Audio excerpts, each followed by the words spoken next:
Well, it's a case that has baffled a lot of people. Lots of questions, not a lot of answers, and a person who can't answer a lot of questions. It's the case of the sheriff who shot the judge. Kentucky Sheriff Sean Mickey Steins charged with the murder of District Judge Kevin Mullins. We don't know a lot about the motive behind it. We do know that these two were supposedly friends for many, many years. In fact, they went out to lunch the very same day of the shooting, something they did on a regular basis. They shared time together. They talk about their friends and their family. It was professional and probably on some level personal as well when you spend that much time with another individual.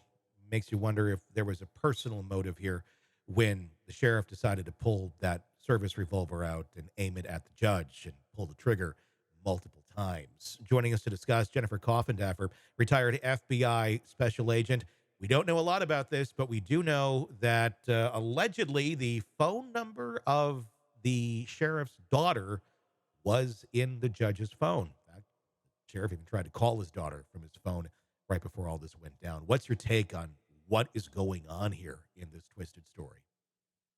Well, I think clearly what's going on is this is extremely personal and it is a crime of passion. I don't think it was anything that was thought out. I think there was a motive that was probably quite insidious that caused this sheriff, who has a stellar record, no issue, was, as you said, very close friends. I believe at one time they were even married to sisters or something, relatives of Yeah. one another. um, that's this was a very close relationship. You can imagine this small town, smaller than some universities, Hmm. that and the relationship that a sheriff has to have with the judge in their jurisdiction. Yeah. They were close, and for this to happen, and then he sets down his weapon and, hi, yeah, I did it. I think he was motivated by something he found out, and certainly that phone call and the phone number. Why would the judge have that? And did the sheriff find out something insidious? Obviously, it's going crazy on Facebook, Yeah. crazy on social media amongst the people in that community, Yep. right? I Yeah. mean, we've seen them all talk about it and say, something terrible was happening between the judge and the daughter. And Yeah. then you saw the preacher come out and say, whoa, whoa, whoa, that none of this was happening. This is ruining this girl. So we've seen both sides of it, but something compelled that sheriff, and it was personal. One would have to hope it wasn't just a phone number because that'd be quite a reaction to just a phone number being in someone's phone. Now, why is the daughter's phone number in the judge's phone? I don't know. Could there be a plausible reason? Maybe. I don't know. I mean, sometimes there is, especially if you have kids or something, and sometimes you need to communicate with. I don't know the answer to this, but maybe it's something where you can't get a hold of your own kid. What's the other kid's number that they hang out with? You can reach them in some sort of emergency. That exists oftentimes, but maybe not this way. I don't know. I mean, if that's all it was, that'd be quite an extreme reaction to just a phone number and a phone without anything more there. So one would have to assume there may be something else going on. Does it involve the daughter? Is this something where we're all just jumping to that conclusion because that's the only little piece of evidence that we have right now? Well, I think that yes and no. So it's one of these cases where I always said, as an FBI agent, I one of the questions I always ask everybody was, just tell me what the rumors are. Hmm. And the reason I wanted to hear the rumors is because at the seed of every rumor is some truth. It started somewhere. Usually it sparks out and becomes a big fire that, is ridiculous. Yeah. But what's the initial spark? And so that's what I'm seeing here. I mean, I'm just seeing it so pervasive amongst the people that knew all of these people. So it, of course, has become a huge wildfire. Only, is that spark have some truth to it? I mean, this was a sheriff. This wasn't just your average, shoe salesman or dock Hmm. worker or whatever. I'm not trying to say anything negative about any profession. I'm just saying his job was to be an investigator. Hmm. That's what he was paid to do. He's a paid professional, and he was paid to oversee multiple investigations that were underneath him that were going on.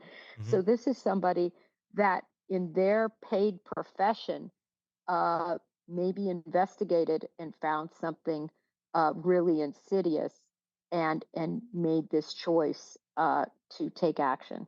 Yeah, it's certainly, it's not a big community that this was the sheriff of, or that this was the judge that was looking over. We're talking a handful of small towns here, so information travels fast. I've been getting emails from people, I'm sure you probably have too, who are in that jurisdiction that, they got the inside scoop, or so they think. Things that we can't put on the air because there's just rumors and such at this point. But if this stuff is true, this could get really dark, really quick, and I think really shock a community to think that some of these people that they trusted, or this person that they trusted, could be involved in such things. But again, it leaves a lot of questions, especially for the victim's family, the family of this judge. We don't know what he was up to. Maybe nothing at all. But the thing is, there's never going to get to be that moment between those family members or those people who didn't see that side of him, to reconcile who this character was, because he's dead now, to really hear that side of the story. And maybe, there's a lot of predators who have sides of stories that don't really matter because they're just twisted. But maybe they're not much. I don't know. We just don't know the answer to it, because the judge, or the sheriff, went to that extreme of an action when finding out some sort of disturbing news. How long do you think it is until we figure out what exactly happened, or are we going to find out what exactly that news was? The attorney's already saying, look, he was under extreme duress. This was a very emotional moment, and that's why he took the action that he did. Are we going to find out what sparked that emotion? Oh yeah. We're going to find out. It's going to be in filings. He's going to go to court. I Yeah. mean, I think he should, unless they offer him just some sort of absolute plum plea deal, Yeah. manslaughter in 5 years or something like that. Mhm. Unless they offer him some sort of plum deal, we should find out all the details. And I think it's all going to come out. I think either way, even if once he's convicted, I think he'll want to come forward and exonerate himself from a standpoint of saying, I had good reason for Yeah. doing this. Again, there's never any good reason, but I think, for, ambushing a judge and you know, Mhm. unloading your pistol into him. But I think many of us could understand the motivation.